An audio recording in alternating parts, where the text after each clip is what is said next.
ปลุกทุกคนให้รู้ปลุกคนให้ตื่นพุทธะนี่แปลว่ารู้ธรรมะแปลว่าความจริงให้รู้ตามความเป็นจริงปลุกตัวเองให้ตื่นจากความหลับไหลปลุกตัวเองให้ตื่นจากความเชื่อต่างๆพวกเขาเกิดมาเนี่ยโดยปู่ย่าตายายพ่อแม่เฮากติสอนให้เชื่อเรื่องต่างๆในเรื่องสิ่งศักดิ์สิทธิ์ในเรื่องโชคลาภในเรื่องดูดวงสะเดาะเคราะห์เสื้อผีปูตาเสื้อผีตาแหกเสื้อหลายๆอย่างที่นี่เขาเอาธรรมะของพระพุทธเจ้าคือเอาความจริงที่เพิ่นแสดงเนี่ยออกมาเปรียบมาเทียบกันเอาความจริงที่เขาได้ยินได้ฟัง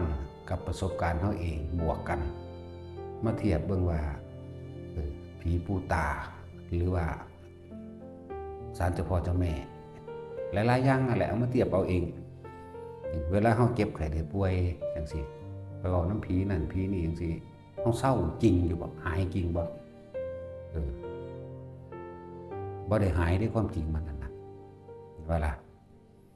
เขาก็ไปหาหมอคนเด้เนาะกินยาพารากินยังไปตั้งคุณคนเด้นี่คือให้ทุกคนปลุก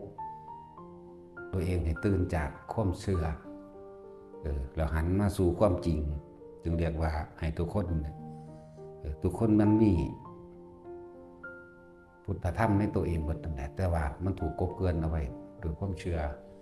เพราะว่าพวกเขาเกิดมาที่หลังพวกเขาก็เลยถูกฝังสอนให้เชื่อนั่นบ่ล่ะสอนให้กลัวก็เป็นธรรมดานั่นแหละ ธรรมดาพ่อแม่เฮาก็บ่มีที่พึ่งคือกันคือที่พึ่งตามความเป็นจริงน่ะมันบ่มีอีกอย่างหนึ่งก็เป็นไปตามวาสนาตัวเองบารมีตัวเอง